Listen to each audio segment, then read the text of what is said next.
আইপিএলে হয়ে গেছে এল ক্লাসিকো ম্যাচ।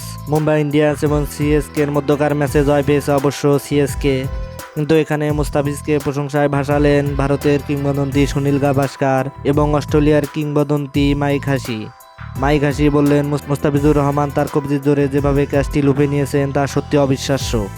এদিকে সুনীল গাভাস্কার বললেন, মুস্তাফিজুর খুবই বুদ্ধিমান, সে বুদ্ধিমত্তা দিয়ে তার প্রত্যেকটা ওভার করেছে। ধোনি তার ওয়াইটেও কালি দিয়েছেন, তার কারণ তারা তাদের পরিকল্পনায় সফল।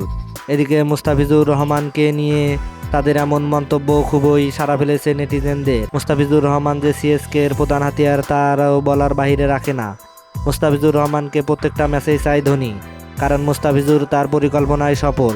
মুস্তাফিজুরকে তুষার দেশপান্ডেও অনেক ভালোবাসেন। মুস্তাফিজুর রহমানকে সাহস জুগিয়েছেন সবাই। মুস্তাফিজুর রহমান যদিও একটু খরচে বোলিং করেছেন, কিন্তু তার এক উইকেটে অনেকে গিয়েছে চেন্নাই সুপার কিংস। টিম ডেভিডকে আউট করে তিনি জয়ের ধারা অব্যাহত রেখেছেন। এদিকে মুস্তাফিজুর রহমানকে নিয়ে অনেক আলোচনা সমালোচনা হলেও মুস্তাফিজুর রহমানকে ঠিকই চাই সিএসকে এবং নেটিজেনরা মুস্তাফিজুর রহমানকে প্রশংসায় ভাসাচ্ছেন। হ্যাঁ দর্শক, আপনি কি মনে করেন মুস্তাফিজুর রহমান তার প্রত্যেকটা ম্যাচে এমন পারফরমেন্স ধরে রাখতে পারবে?